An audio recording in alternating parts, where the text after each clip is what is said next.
Alright, welcome back to the SuperCoach Nuff channel. In this video, we're looking at the Bulldog Project after round 23. So the last of the three bye weeks that the Bulldogs had this year. So a pretty stress-free weekend in terms of actual NRL on-field action. I guess more so with my other SuperCoach team, a bit more stress, but we got the chocolates, so that's all that matters. And I guess a good weekend for the Bulldog Project too, as you can see there with 1,378, which was top 20k for the round, and has catapulted us up into the top 50k, which is the goal that we set a while back now. So it's great to finally get there, and particularly in a weekend where our Bulldog assets weren't playing. So hopefully we can hold that rank and maybe even push up towards the 40k mark would be um, fantastic. I can't even think of the right word. Excuse me. But if we have a look at the team and how we went, so Harry Grant up against Penrith, 57's about what we were expecting in a mostly defensive type effort. Payne Haas with 85, he's a weapon, does the business every day or every week. Ruben Cotter with a 50, we brought him in because he was the sort of cheap we could afford. But that's fine. He's on the bye this week, and we get Big Tino back as well, so might even make that move now. Dave Fafita, is talk about Payne Haas doing the business every week. Fafita's sort of the same for us. Nico with a 50, so he has faded a bit in the last few weeks, along with the Sharks. Saying that they did well against South on Saturday night, but 50 is not the worst score. Liam Martin with a 71. So, nice little uptick in score there from him. Hopgood with a 67. He's just solid, bangs out the points. Dan Russell, so we had to sort of play him to make the numbers, and he rewarded us there with the 68, which was really great to see. So Sean Johnson with a 149. So again, we should have taken the loophole, but it's it does become a bit of an afterthought on the weekend at the Bulldog Project, unfortunately. But yeah, he's killing it at the moment. Nico, he repaid the faith with that even 100. I'm pretty sure Cleary got 104 or something like that. So it's a decent hold, saved us a trade. Kalen Ponga with a 121 as our captain. So excuse me.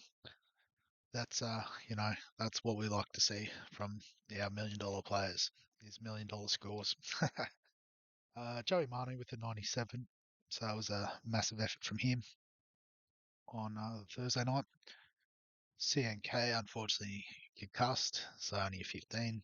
Ruben Garrick with the 62. It's pretty solid score from him. Val Tafari with the 66 was a nice return as well on investment. And then we had Tane Milne initially last week in the video, but once we got word that Munro was back in, we could actually reverse that trade. So that's why we do have one trade left. So we played Munro, got 47. Looked like he did make a break at one stage and just dropped the ball cold, which might have added a bit more to that score, but these things happen. And Reece Walsh with the 58, so maybe a little bit more would have been nice from him, but yeah, that's fine. He's doing all right. Yeah, so excuse me, bit caught up in the throat.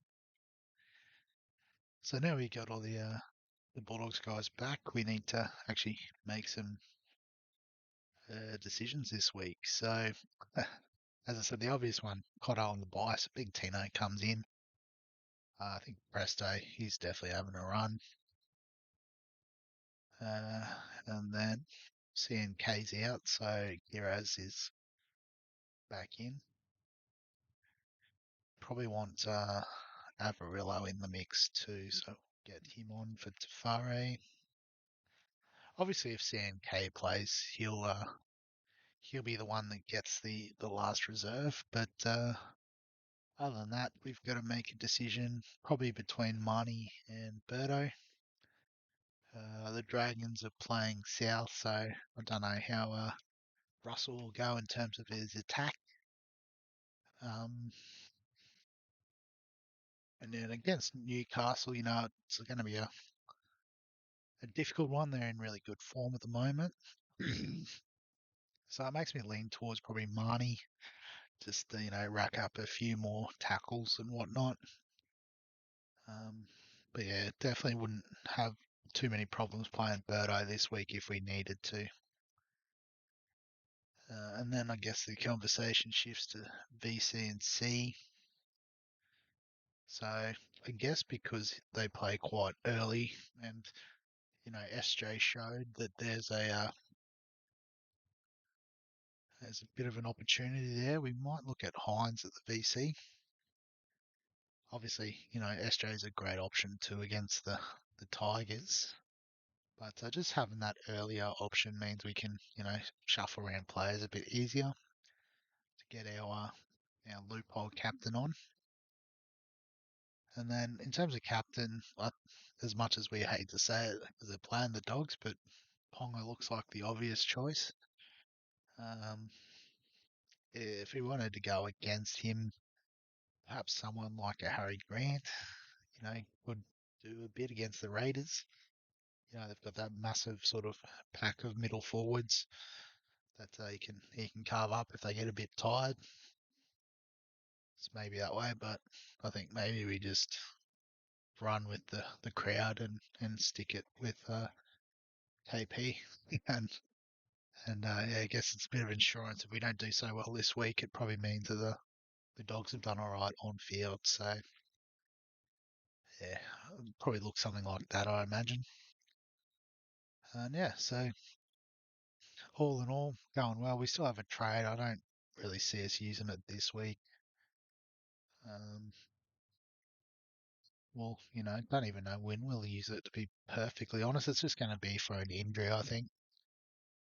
So yeah, what if we get to round 27, we could maybe trade Hopgood from the Eels. Yeah, we don't really have any South assets. Got a couple of Broncos players next week, but if we trade these guys out, we can't get them back in. So yeah, I can't foresee. Maybe with CNK, can we upgrade him to another fullback option? Maybe. It does leave us a bit thin in the centre wing bench.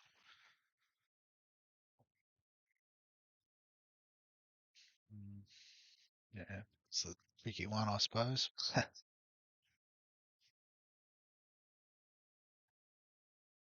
It's, no, I don't think there's enough money on Cotter to do too much. Yeah, I don't think we'll use the trade this week anyway. So we'll wrap it up there. As always, if you've got any thoughts, please feel free to comment below. Also, like the video, subscribe to the channel if you're enjoying the content. It's pushing up very close to 90 subscribers. I think I threw that number out there as a joke last week, but the people have responded, so thank you massively for that. Um, but yeah, other than that, thanks for watching, and we'll catch you in the next one.